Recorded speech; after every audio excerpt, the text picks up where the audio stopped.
ஜல்லிக்கட்டு காளை களத்துல வந்து ஒரு வீரர் வரலாம், ஒரு காளை வரலாம். ஒரு வீரருக்கு ஒரு காளை அதான் கரெக்ட்.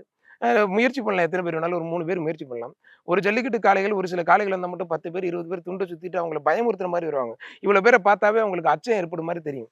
ஸோ அதனால வந்து மாடுபிடி வீரர்கள் பிடிக்கிறதுக்கு அச்சப்படுவாங்க. ஒரு சில மாடுபிடி வீரர்கள் தெரிஞ்ச காளைகள் வந்து அவங்களே துண்டு சுத்தி விலக்கி விடுவாங்க. இதெல்லாம் கொஞ்சம் தடுத்துக்கணும். ஜல்லிக்கட்டு காளை எல்லா காளையுமே நல்ல காளை தான். எல்லா வீரரும் நல்ல வீரர் தான். களத்துல கொண்டாந்து காளைய மட்டும் அவிழ்த்துட்டா காளையா, வீரரான்னு வெற்றி பெறும்போது காளை வெற்றி பெற்றால் நல்லது. காளை வெற்றி பெறாவிட்டால் வீரர் வெற்றி பெற்றால் காளைய எடுத்து தயார் பண்ணிக்கணும். இது இப்ப அது மாரி கொண்டாந்து வாடி வாசல்ல அவங்களே விரட்டி கூட்டிட்டு போறதுக்கு நம்மளே வீட்ல ஒரு வாடி வாசல் கட்டிடலாமே. அப்படியாப்பட்ட வாடி வாசல் அங்க தேவையில்லையே. அதனால தான் இந்த தடவை மதுரையில கடுமையான சட்ட விதிமுறைகள் அமல்படுத்தியிருக்காங்க. ஒரு மாட்டுக்கு 2 பேர் தான் வரணும். அதுக்கு மேல அந்த பிரைஸ் கிடையாது. கெட மாடு கொண்டு வரக்கூடாது.